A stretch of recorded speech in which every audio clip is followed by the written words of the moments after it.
Y la Biblia menciona que nosotros tenemos que tener hambre. Dice la Biblia que tenemos que anhelar la leche espiritual, ¿cierto? Y la leche espiritual es justamente la palabra. Dice la Biblia, la leche espiritual no adulterada, ¿cierto? Entonces necesita en nuestra vida leche espiritual, pero no adulterada, ¿cierto? Y adulterada significa que está cambiada, ya no es pura. Y por eso enfatizamos acá en la iglesia en el evangelio puro, porque queremos dar el evangelio purito, purito, concentrado, de tal forma que eso pueda traer cambio y transformación a la vida. ¿Cuántos pueden decir que el evangelio está transformando sus vidas? ¿Cierto? Y el evangelio no es que solamente un día viniste, levantaste tu mano, repetiste una oración, pasaste al frente, oramos por ti y ahí quedó la cosa. El evangelio es mucho más que eso. El evangelio es algo constante que va cambiando la vida, es algo que penetra tu corazón, tu alma, tu espíritu, tu mente y va transformando todo tu ser. O sea, no es un evento, es algo que constantemente, desde que tú empezaste la vida cristiana, constantemente hay un cambio y una transformación en la vida. ¿Cuántos están de acuerdo conmigo? Amén. Entonces, en esta mañana vamos a continuar, ya estamos terminando, de repente falta una más, en esto de cómo está constituida la iglesia. ¿Cuántos han aprendido algo en estas semanas? Miren, hemos empezado justo en enero, ¿cierto? Estamos ya en marzo y todavía no acabamos. Y por la importancia que esto tiene para todos como iglesia, a cada uno de nosotros de manera personal, pero también de manera corporativa, para nosotros como iglesia local acá en el lugar donde nos encontramos. Ya van 8 semanas, esta es la 9. Estuvimos hablando acerca de cómo está constituida la iglesia, primeramente acerca del esqueleto, recuerden, o sea, como el armazón. El esqueleto es el cimiento, el armazón, ¿qué es lo que sostiene a la iglesia?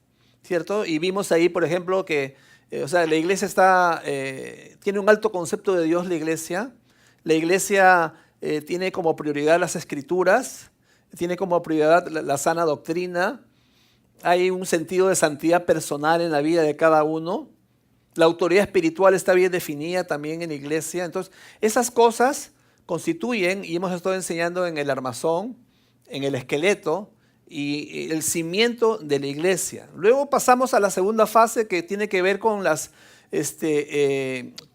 órganos, ¿verdad? O los sistemas internos. Y esto tiene que ver, recuerdan, con las actitudes que emanan de nosotros y que le fluyen dentro de nosotros, así como los órganos están fluyendo dentro de nosotros para el funcionamiento del cuerpo.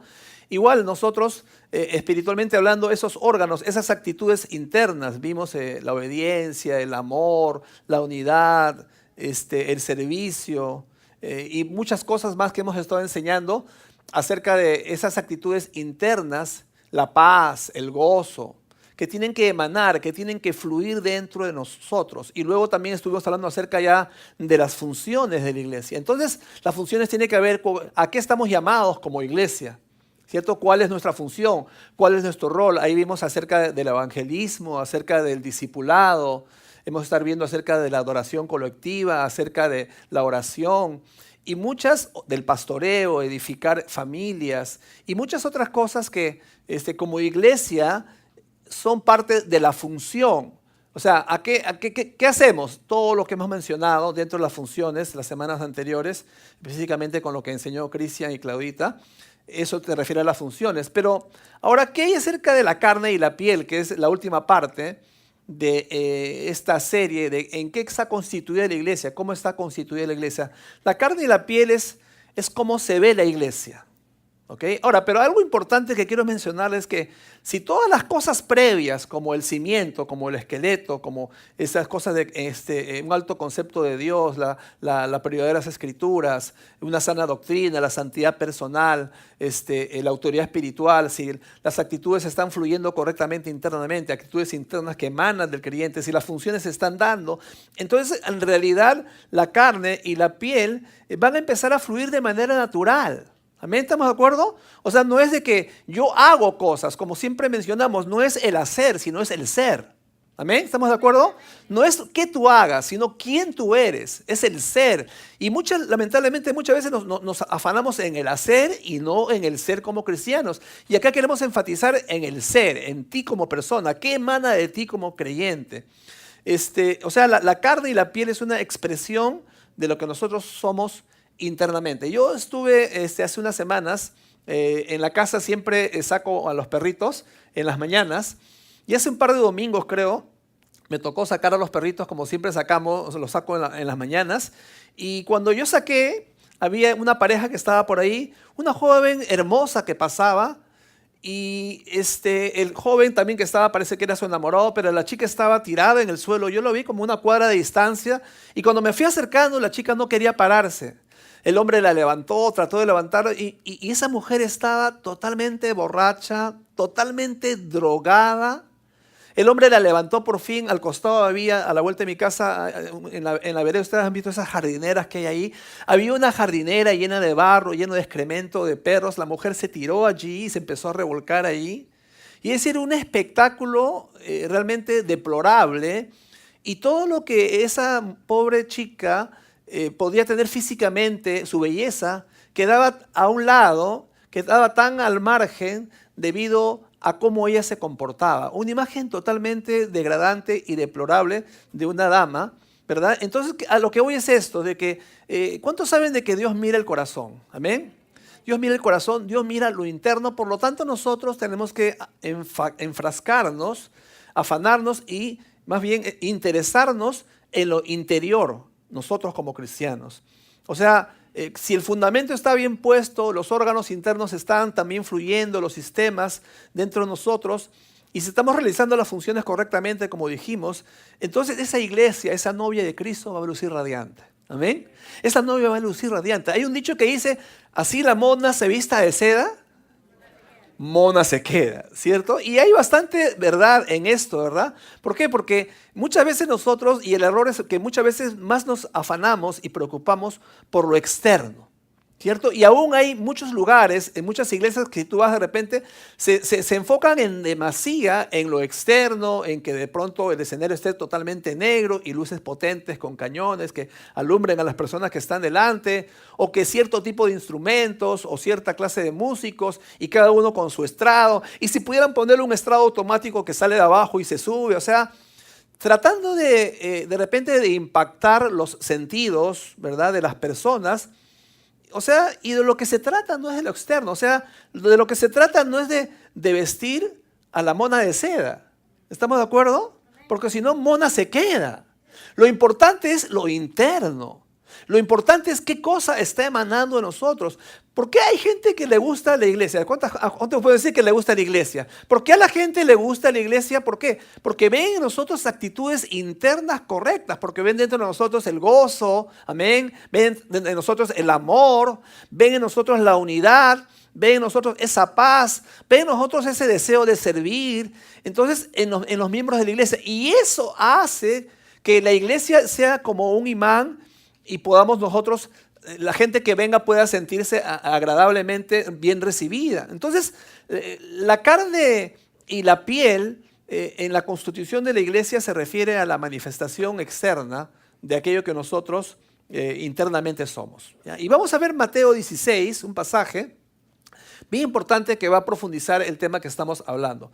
Hablando Jesús dice lo siguiente, en el capítulo 16, versículo 16 dice, respondiendo Simón Pedro dijo, tú eres el Cristo, el Hijo del Dios viviente. Es que Jesús ya había preguntado previamente, ¿quién dicen los hombres que soy? Uno dicen que eres Juan el Bautista, otro dicen que eres Jeremías o alguno de los profetas. Y ustedes, le dice Jesús a sus discípulos, ¿quién dicen que soy yo? Dice, tú eres el Cristo, el Hijo del Dios viviente. Entonces Jesús le respondió, bienaventurado eres Simón, hijo de Jonás, porque no te lo reveló carne ni sangre, sino mi Padre que está en los cielos.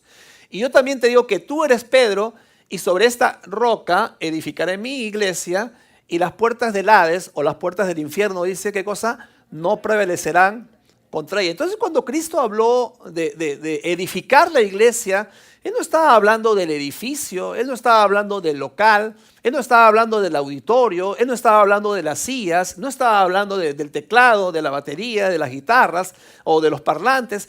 Cuando Jesús estaba hablando de la iglesia, no se refería a eso. De nada de eso, de nada de lo que ahora muchos se enfocan y enfatizan o dan la prioridad. Si tú ves la iglesia primitiva tenía una urgencia, una necesidad, un anhelo, una pasión. ¿Por qué? Para ir al mundo, para predicar las buenas nuevas de salvación y para transformar todas las personas con las que ellos tenían contacto. ¿Cómo? Con el poder del evangelio. Amén. Porque el poder del evangelio es lo único que cambia la vida y es lo único que salva a la persona. La iglesia primitiva fue tan efectiva que según la historia lo menciona, fue de influencia y fue contundente para derrocar al Imperio Romano. O sea, imagínate la influencia, imagínate cómo ellos habían, dice la historia que llegó al punto de que más o menos en el año 350 de nuestra era, eran 55% de cristianos. No obstante que en el año 33 de Cristo eran 120 personas. ¿Te puedes imaginar? En el año 33 después de Cristo eran 120 personas. Y en el año 350 después de Cristo, cuando el emperador Constantino estaba justamente a cargo del Imperio Romano, era el 55% de la población de todo el imperio. ¿Te puedes imaginar? Los historiadores dicen de que crecía a un nivel tremendo, exponencial muy grande. Y fue los que coadyuvaron al derrocar el Imperio Romano, al punto que aún que el emperador Constantino se hizo creyente, se hizo cristiano. Entonces, si vemos, la iglesia estaba justamente caracterizada ¿por qué? Por el gozo, se caracterizaba por el amor que había, se caracterizaba por la unidad. Y la mayor parte de la efectividad de la iglesia lo realizaba gente voluntaria, como ustedes también. Amén. Gente que servía a Dios de manera voluntaria, con sus dones, con sus talentos, con las habilidades que Dios le había dado. Y justamente el crecimiento de la iglesia también se determinó porque esas personas entendieron cuál era su rol, cuál era su llamado. O sea, ¿a qué Dios los había llamado? ¿Cuál era el propósito y el plan de Dios para sus vidas? No tenían edificios, no tenían locales, se reunían en casas, ahí cantaban alabanzas, ahí los apóstoles predicaban la palabra, oraban, adoraban, daban sus diezmos, daban sus ofrendas. No sabemos el orden del culto, no sabemos cómo estaban vestidos, ni cuánto duraban las reuniones, ni el tipo de programa. O sea, no se menciona nada de eso en la iglesia. No se dice si estaban parados, si estaban sentados, no se dice si lloraban, si se reían, si saltaban. No dice nada de eso. Pero lo que sí dice está en Hechos 2. Mira lo que dice en Hechos 2. ¿Qué cosa dice de la iglesia? Dice, y perseveraban en la doctrina de los apóstoles, en la comunión unos con otros, en el partimiento del pan, ¿y qué más? Y en las oraciones. Todos los que habían creído estaban, ¿qué cosa dice? ¿Qué dice? ¿Qué palabra? Juntos, ¿ok? Y tenían en común todas las cosas y vendían sus propiedades y sus bienes y lo repartían a todos según la necesidad de cada uno. Y perseverando nuevamente, unánimes cada día en el templo, partiendo el pan en las casas, comían juntos con alegría y sencillez de corazón, alabando a Dios y teniendo favor con todo el pueblo. Y el Señor añadía cada día a la iglesia, ¿qué más dice? Los que habían de ser salvos. O sea, esto es el recuento de lo que la Biblia menciona de la primera iglesia, la iglesia primitiva. O sea, Cristo se fue, fundó la iglesia empezó a crecer de 120, Pedro predica, se convierte en 3,000, otra prédica más, se convierte en 5,000, de un momento a otro, ¿te imaginas 8,120 personas? Divididas en casas, divididas en ínsulas que ellos tenían en esa época. Y todos estaban ahí compartiendo la palabra, perseveraban en la doctrina, perseveraban en la oración, perseveraban en la comunión, perseveraban en la Santa Cena, comían juntos, salían juntos, reían juntos y oraban juntos. Y todo, ¿por qué? Porque Jesús había puesto en su corazón algo tan grande, tan fuerte, que ahora ellos se sentían motivados para hacer esto. Ahora, vamos a ver entonces en este aspecto de la carne y la piel, a la luz de este pasaje, aquello que la gente veía.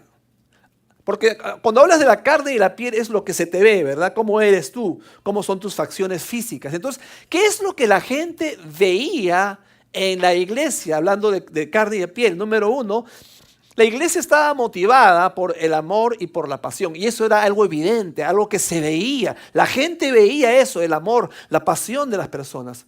Lamentablemente muchas veces, muchas cosas se han hecho en la iglesia motivados por el temor. Tienes que hacer esto, si no Dios te va a castigar. ¿Cuántos les han dicho eso alguna vez, cierto? Si Dios haces eso, Dios te va a castigar. Y muchas veces tenemos una idea de que Dios nos está persiguiendo con un garrote, ¿cierto? Ahí, para castigarte, para pegarte. ¿Por qué? Porque entonces uno crece con un sentimiento, ¿verdad? De un Dios que está ahí tirano, tratando de hacer algo en contra de ti. Entonces eso es un error, hermanos, porque Dios no está molesto contigo, y si tú pensaste que Dios está molesto, tienes que desechar eso. O sea, en otras palabras, Dios no está molesto contigo. ¿Sabes por qué? Porque el peso de nuestro pecado, adivina quién lo llevó. Cristo, amén, hermanos. Entonces, si Cristo llevó el peso de tu pecado, esa carga, como la semana pasada estábamos hablando, recuerden, la ira de Dios fue descargada sobre Jesús. La ira de Dios sobre el pecado, sobre nosotros pecadores, fue descargada sobre Jesús. Y en Cristo, ¿ahora qué somos? Somos nuevas criaturas. Las cosas viejas pasaron, ahora todas son hechas nuevas. En Cristo ahora somos amados, justificados, santificados, nuevas criaturas, hijos de Dios, linaje de Dios, amén, real sacerdocio, nación santa, pueblo adquirido por Dios. Todas aquellas cosas que Dios dice que somos, pero no en nosotros, sino en Cristo, amén. Entonces, eso era visible, la carne, la piel, lo que era visible era el amor, la pasión que la gente creyente tenía. Número 2, también tenían sana doctrina, y eso era visible. Dice, perseveraban en la doctrina de los apóstoles. Cuán importante perseverar en la doctrina, hermanos.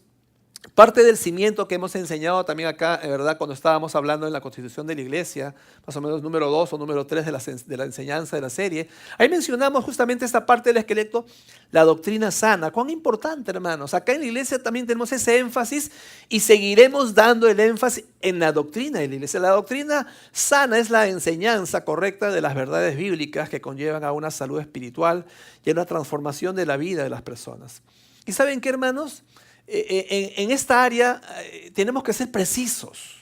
En el área doctrinal tenemos que ser contundentes. No podemos entrar a medias tintas, no podemos entrar dubitativamente en esta área, sino tenemos que ser muy claros y tenemos que ser muy precisos.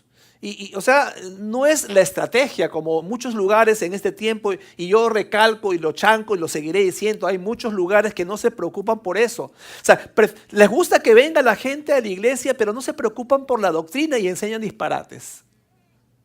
Hay muchos lugares donde no se enseña sana doctrina, y lo único que se quiere es que la gente venga, que llene el auditorio, y van a hacer lo que sea para llenar los auditorios, pero no hay sana doctrina y la gente no crece espiritualmente. Y a la hora de la prueba, de la tentación, a la hora de la dificultad, a la hora, como se dice, cuando las papas queman, en ese momento no hay nada que te sostenga. ¿Sabes por qué? Porque no tienes doctrina.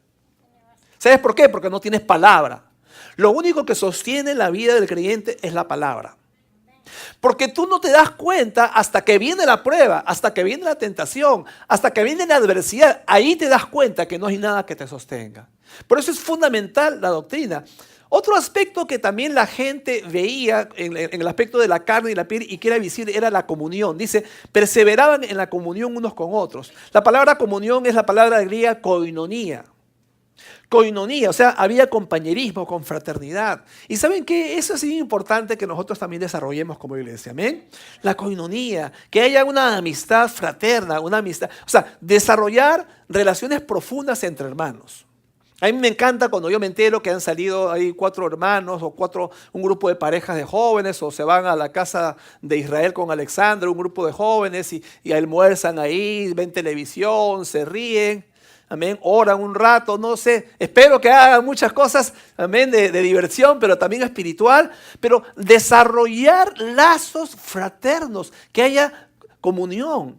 Algo que también la palabra dice que se menciona acá en este pasaje de Hechos 2, oración. Dice, perseveraban también en las oraciones. De eso hemos hablado también hace semanas atrás acerca de las funciones de la iglesia, pero algo interesante, si ustedes se fijan en Hechos 2, en este pasaje, es que menciona que perseveraban.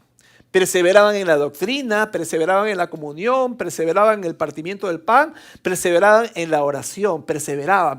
Es que la palabra, o mejor dicho, el diccionario, cuando se habla de perseverar, se refiere a una persona cuando persiste en algo con el mismo ánimo con el que inició. Eso es perseverar. O sea que su entusiasmo no decae a pesar del tiempo o de las dificultades con que se enfrenten. Y eso a veces nos falta, ¿no? Porque empezamos con ímpetu, empezamos con empuje, pero como conforme pasa el tiempo, las semanas, como que se te acaba la gasolina, ¿verdad? Y estás ahí y de repente empieza a fallar el motor y empieza a disminuirte la velocidad porque te falta gasolina.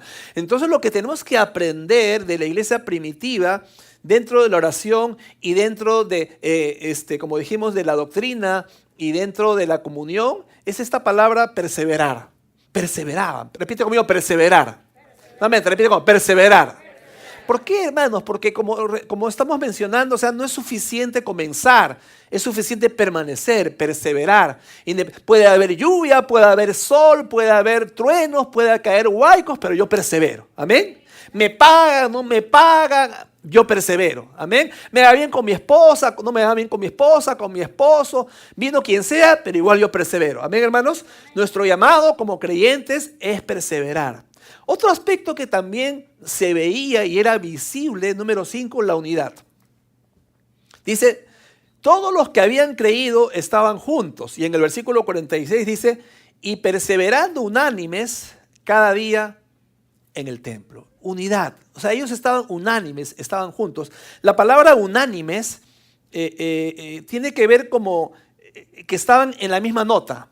Y eso los músicos los pueden entender. O sea, estaban al unísono. Concordaban. Estaban con armonía. Eso es la palabra unánimes. Otro significado también en el griego es con una mente, teniendo el mismo deseo. O sea, había unidad ellos, unidad de propósito, unidad de llamado. Independientemente de las circunstancias, ellos estaban juntos en la visión. La unidad tiene que ver que hay una visión por delante y vamos juntos en esa visión. Amén. Y como iglesia nosotros estamos llamados también a eso. Y la sexta cosa que se veía y que era visible en este aspecto de la carne y la piel, número 6, causaban un impacto en la comunidad. Número 6, causaban impacto en la comunidad. Dice, tenían favor con todo el pueblo. Y en la versión mensaje dice, The Message, dice, a la gente en general le gustaba lo que veía. O sea, la gente veía la iglesia y le gustaba lo que veía de la iglesia. La gente miraba la iglesia y decía, wow, yo quiero eso que tú tienes. Me encanta lo que tú tienes. Me encanta lo que tú irradias. Me encanta aquello que emana de tu interior. O sea, a la gente le gustaba lo que veía, no porque eran religiosos, no por sus tradiciones o porque usaban la ropa adecuada. ¿Por qué? Porque los fariseos tenían la ropa adecuada y los modales adecuados, pero el corazón no adecuado. Y es por eso importante, nuevamente resaltamos, el aspecto interno. O sea, Dios no pone el enfoque en lo que nosotros ponemos el enfoque. Escuché la historia tiempo atrás de una hermana que llegó a una iglesia X y le dijeron que no podía usar pantalones, sino que ella tenía que usar falda. Esa mujer se fue de la iglesia, se fue a otra iglesia donde no tenía ningún problema, ¿verdad? Como acá, que puedas usar falda, o que puedas usar vestido, o que puedas usar pantalón, o que puedas usar jean. Ella usaba pantalón, ¿saben por qué? Por prescripción médica. Y ella simplemente no lo quiso decir y cuando vio ese paralé que le pusieron allí, ella se retiró. Hermana, te digo, vístete como tú te sientas mejor, siempre y cuando sea de una manera decorosa.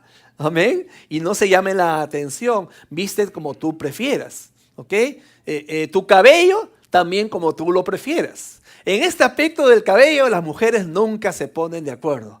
Porque las mujeres que son lacias quieren ser onduladas. Las onduladas quieren ser lacias.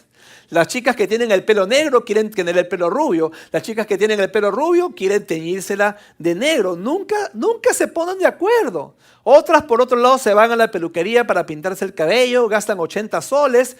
Luego no les gusta cómo le queda, se compran un sachet de tinte y se lo pintan. No les gusta cómo le queda y se ponen a llorar. Ahora, no me digan que estoy inventando eso, porque lo he visto de primera mano, de primera fuente, ¿ok? Con las personas más cercanas con las que yo vivo. ¿Ok? Mira a la persona a tu lado y dice, yo sé a quién se refiere, dice. Yo sé a quién se refiere, dice. Dile eso. Ok. Como ya les dije anteriormente, ok, pastor, ¿puedo maquillarme? Por favor, háganlo. Ok. Pastor, ¿qué con respecto a la música? ¿Cuál es la música adecuada dentro de la iglesia? Bien interesante en este aspecto, escuchen, ¿ah? La música es como el dinero, la música es neutral, el dinero también es neutral. Por ejemplo, ¿no? Tú tienes un billete de 100 soles que lo sacas del cajero del banco. Tú esos 100 soles le pagas a alguien que tú le debes, al acreedor, le pagas los 100 soles. Esa persona con esos 100 soles se va a la discoteca y los gasta. El dueño de la discoteca le da al sonidista de la discoteca y ese sonidista se lleva y se compra licor con esos 100 soles. El dueño de la licorería gasta esos 100 soles comprándose droga. ¿Ok? El que recibió el dinero de la droga se va y se busca una prostituta y se acuesta con esa prostituta. Esa prostituta agarra los 100 soles, se va al mercado y compra 100 soles en abarrotes y en mercaderías. La casera del mercado resulta que es creyente y el domingo viene a la iglesia y esos 100 soles lo pone en el billete de diezmos y ofrendas. Pobre billete, ¿verdad? Por todas las manos que pasó. Si ese billete pudiera hablar y dijera en todos los lugares que ha estado, pero el billete en sí es neutral. La música del mismo modo es neutral. La música, cuando tú lees los salmos, por ejemplo, muchos de los salmos eran canciones, cánticos. No se nos dice si era 3/4, 4/4, no se nos dice si era en clave de sol, clave de fa, corcheas, semicorcheas, no dice nada de esas cosas. Entonces, así como el dinero, la música también refleja el carácter del que la interpreta o el que la toca. Por eso, o sea, los tiempos han pasado. Yo recuerdo cuando era joven, yo estaba a cargo, me acuerdo, de organizar un musical cristiano. Habíamos ensayado con toda la banda, con toda la orquesta, así como esto, ¿verdad? Y habían trompetas y habían muchas cosas ahí. Yo estaba emocionado porque era la primera cantata y el primer concierto que yo estaba organizando. Yo estaba a cargo de todo el aspecto musical. Y luego el pastor me llama y me dijo, Tony, ven para acá. Sí, le digo, pastor, ¿sabes qué? Me dijo, no pueden usar batería. Pero pastor, ¿cómo? Estamos hablando de 1981, por si acaso. Pastor, pero ¿por qué no podemos usar batería? Mire que eso... Lo siento, Tony, ¿por qué? Porque la batería es del diablo. Porque incita mucho la carne. Pero, o sea, faltaba solamente una semana. En el ensayo general se nos dice eso.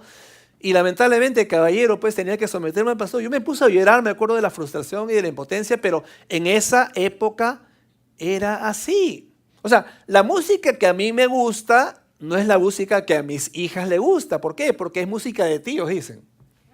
¿Cierto? Esa música ya fue, ya, ¿no? Y esa palabra tío la tengo muy marcada porque recuerdo la primera vez que me dijeron tío, cómo duele y cómo te choca. Estaba caminando por la calle, ¿verdad? Y en ese momento había unos chicos jugando por la pelota llegó a mis pies y me dijeron, tío, pásame la pelota. Y eso cómo me hincó, eso cómo me dolió. Ya después me acostumbré, ¿verdad? Ya después cuando te dicen tío, nomás ya, ¿verdad? Porque los años no pasan en vano. Pero hablando de música, es importante que se entienda que aquellos que componen música cristiana tienen que preocuparse que cuando tú compones música que exalte el nombre de Cristo. Amén. Música que sea cristocéntrica, música que realmente no llegue a la emoción, sino que llegue al espíritu. Porque así como la prédica puede llegar solamente a tus sentidos y emociones, la música también puede ser eso. Pero es importante, cuando cantamos, exaltemos el nombre de Cristo. Letras que glorifiquen el nombre de Dios y que hablen de las bondades de Dios. O sea, para resumir este aspecto, no es cómo te vistes, no es la música que tocas, sino lo importante es la palabra. La doctrina que tú estás enseñando, ¿verdad? Y cómo llegar con el evangelio a la gente que tiene necesidad. O sea, la palabra de Dios y mediante la palabra de Dios amar a la gente y enseñarles que su vida puede mejorar si ellos también buscan a Dios. Ahora, el peligro es que si ponemos por delante los métodos, si ponemos por delante los programas, los estilos o el tipo de vestimenta o tipo de música, podemos perder lo central y nos podemos convertir en religión. O sea, lleno de dogmas, lleno de rituales. Los fariseos, como les dije, se preocupaban por lo externo, se preocupaban por los ritos. Y Jesús, ¿sabes qué dijo de ellos? Sepulcros blanqueados. ¿Por qué? Porque ellos se preocupaban por lo externo, pero nada por lo interno. Entonces la carne y la piel en la iglesia es como esa iglesia se ve externamente. Pero recuerden que lo que se ve externamente es un reflejo de lo que hay interno. Amén. Nosotros en la iglesia, por ejemplo, predicamos la palabra. ¿Cuántos dicen que predicamos la palabra? Predicamos la palabra los domingos, predicamos la palabra en las casas, en los grupos de hogar, perdón. Predicamos la palabra cuando enseñamos también a las 9:30. El próximo domingo vamos a empezar también clases de la base. ¿Cuántos no han recibido clases de la base? Levanten la mano. ¿Cuántos no saben de lo que estoy hablando? Levanten la mano. Ok, el próximo domingo los esperamos para que puedan participar. No sé si tienen esos papelitos que Mari me dijo que iba a tener listo, porque para que se les pueda entregar también a cada uno de ustedes, para que ustedes puedan llenar esos papeles y para que puedan también estar inscritos, porque si no se inscriben yo no sé si venir o no venir para las clases o para enseñarles, ¿ok? Entonces, inscríbanse hoy mismo, se les va a entregar en un momento unos papelitos. En ese papel pon tus datos para poder contactarte en la semana y para poder compartir contigo la próxima semana las clases. Entonces, dejen su mano en alto, ahí va a pasar alguno de ustedes. ¿Quién va a pasar por ahí? ¿Gaby? A ver, Gaby, levanten su mano a ver los que no han recibido la clase de la base. Ok, ustedes los espero el próximo domingo a las 9:30. Como no vengan nomás, ok, no me van a levantarme más temprano si no van a venir. Así que llenen su papel, vengan el próximo domingo. Solamente son 4 semanas, ¿ok? Solamente son 4 semanas. Si tú has llevado las clases y quieres llevarlo otra vez, también puedes participar nuevamente para estas 4 clases que van a ser muy buenas. Entonces, predicación y enseñanza. Los jóvenes predican también la palabra del Señor y los jóvenes son nutridos con el Evangelio. Estamos grabando prédicas para que también las prédicas tú las puedas escuchar, compartir con tus contactos en YouTube, para que ellos también en cualquier lugar del mundo donde se encuentren puedan recibir también la palabra. Evangelismo, misiones, evangelizamos número 1 con nuestra vida. Hacemos estudios bíblicos, evangelizamos en todo lugar donde nos encontramos como parte del ministerio que en la iglesia tenemos. En el aspecto de las misiones lo vemos como una necesidad de llegar a gente más desfavorecida que nosotros. Cada 15 días, por ejemplo, hay grupos de jóvenes que van a Chorrillos y ahí hacen una obra misionera donde se los evangeliza con el evangelio y se les enseña y se les discipula. Me encantaría como pastor. ¿Cuántos tienen hijos adolescentes? A ver, levanten la mano. Levanten su mano. Okay. Me encantaría que tú como pastor una vez al mes hables con Mari para que ellos juntos, ustedes se vayan con Mari y un grupo de jóvenes de acá de la iglesia, se vayan con tus hijos adolescentes a Chorrillos para evangelizar. Amén. Para predicar el evangelio, porque a veces nosotros no les enseñamos a nuestros hijos que más allá de nosotros mismos hay necesidad también. Entonces, cuando esos muchachos adolescentes ven la necesidad que hay allá, empiezan a valorar más lo que ellos tienen. Empiezan a extenderse a los que tienen necesidad, a los que tienen problemas. Entonces, ellos saben que la vida ya no es solamente ellos, sino que hay gente más desfavorecida y más necesitada de ellos con los cuales también se puede llegar con el evangelio y de pronto con alguna ayuda que uno pueda llegar hacia ellos. Amén, hermanos. Papás están advertidos y ya saben también en este aspecto qué estamos haciendo y lo que tú puedes también enseñarle a tus hijos en ese sentido.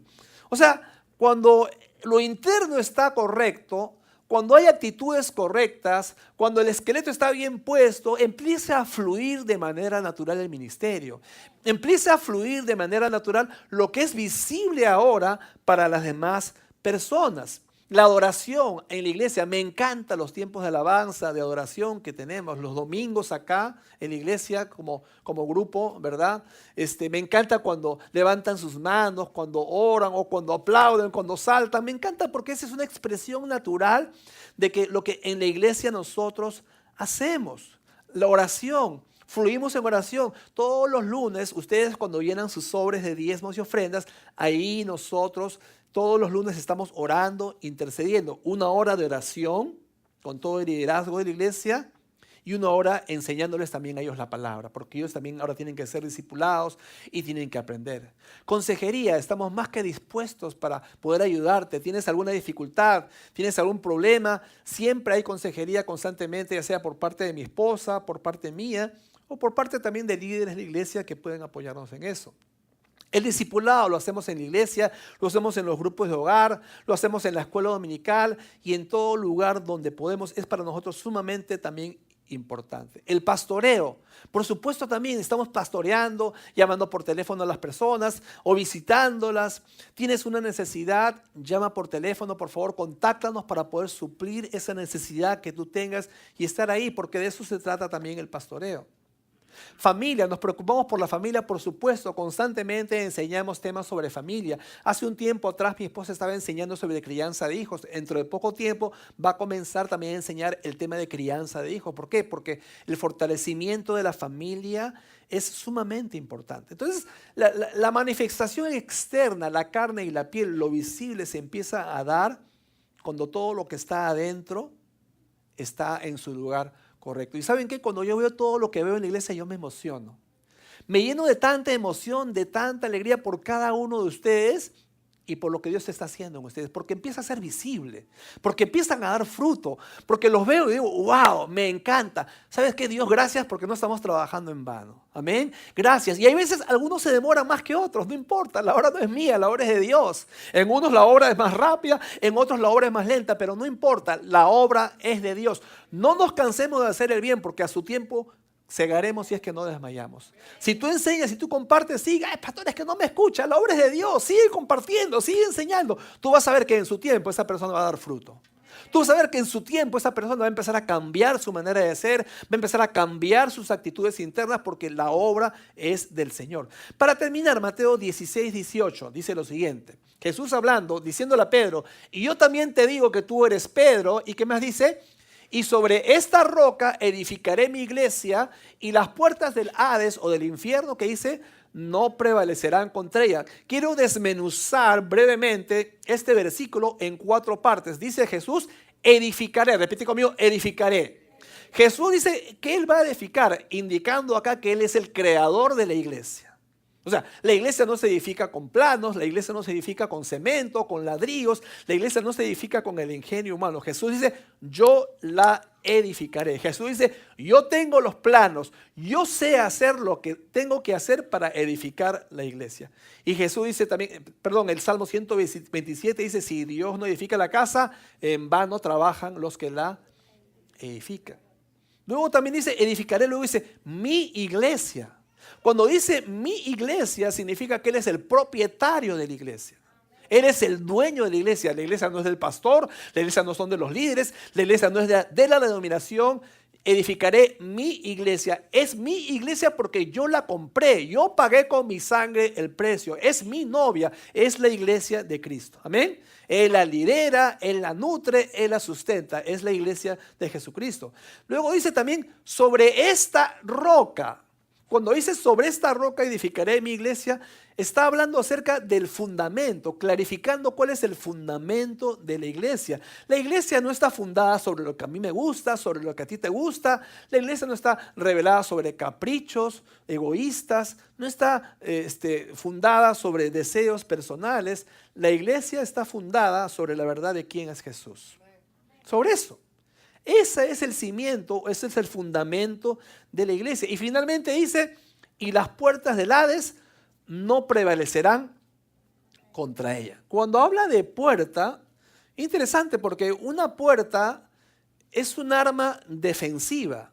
Una puerta no es ofensiva, una puerta es algo defensiva. Una puerta está allí, o sea, una puerta es un medio de acceso para entrar o para salir. Pero hablando de las puertas del Hades o del infierno, es una puerta para asegurarse de que entren y no de que salgan. Una puerta donde se mantienen a las personas cautivas. Y el infierno es ese lugar donde mientras más gente entre, se van a asegurar de que no salgas. Por eso es lo que el diablo va a asegurarse de tener toda la gente entenebrecida. El príncipe de este mundo, el infierno lleno de gente que quiere salir pero no puede salir. Ahora, ni siquiera se dan cuenta que están adentro.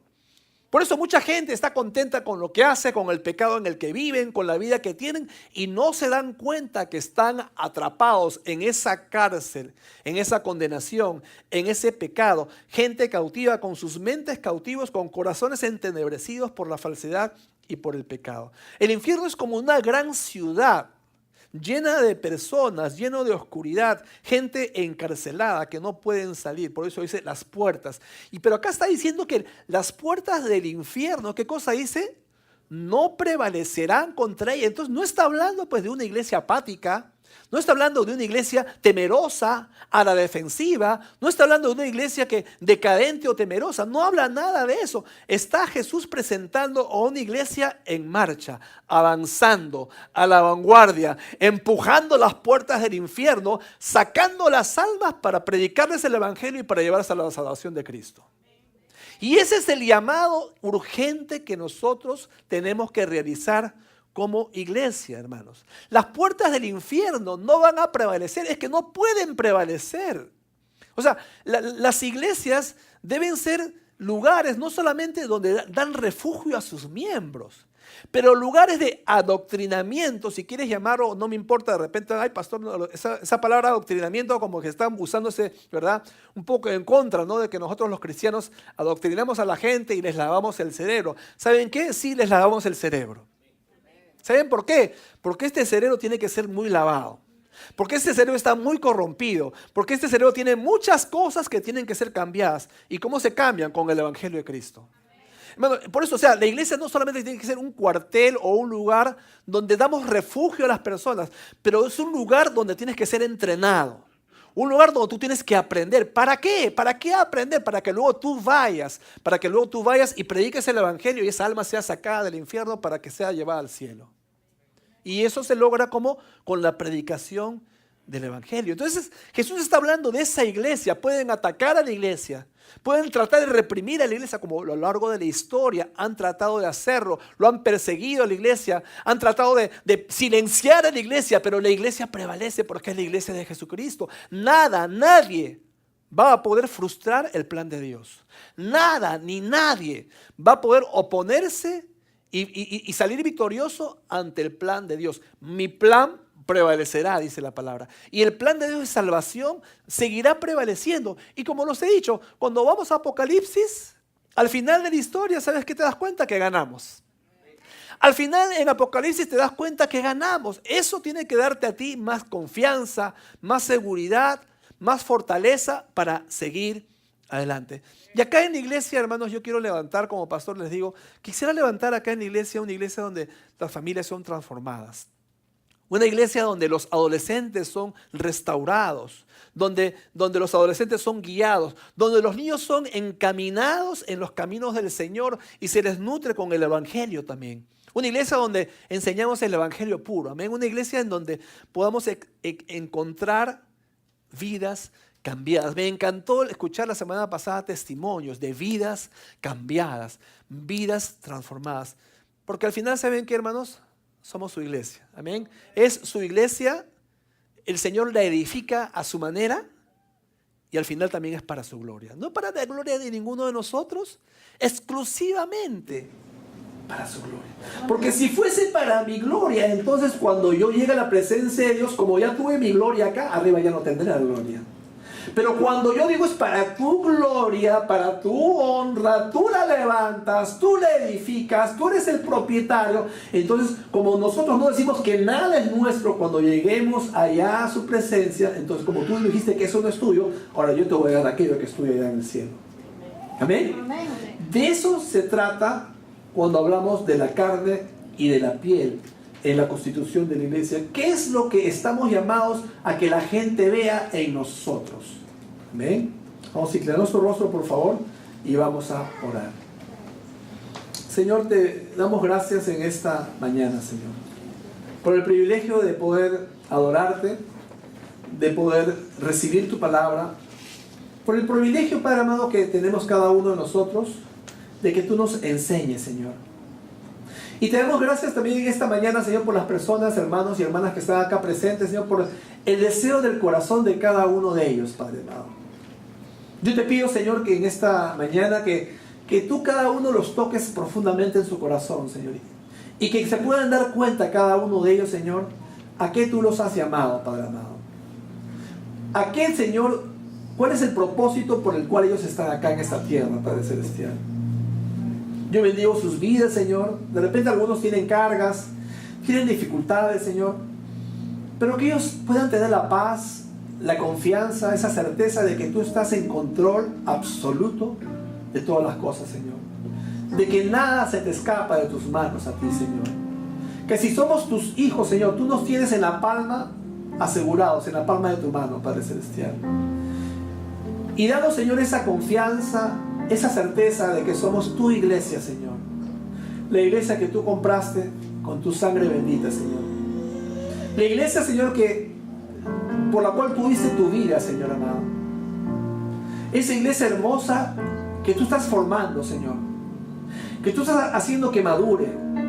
Que tú estás haciendo que crezca, Señor. Esa iglesia preciosa, formada por nosotros los creyentes, así como por los creyentes en todo el mundo, que los domingos celebran su culto dominical, así como por todos los creyentes de toda la historia, desde que tú viniste, Jesucristo. Y así como todos los creyentes también desde el Antiguo Testamento, desde Abraham, Isaac, Jacob y todos aquellos hijos tuyos que tú has seleccionado, Señor, para tu gloria. Señor, tú has levantado una iglesia para tu gloria y para tu honra. Y tú estás hermoseando esa iglesia, Padre amado. Y tu palabra dice, Señor, que las puertas del infierno no van a prevalecer contra ella, Señor.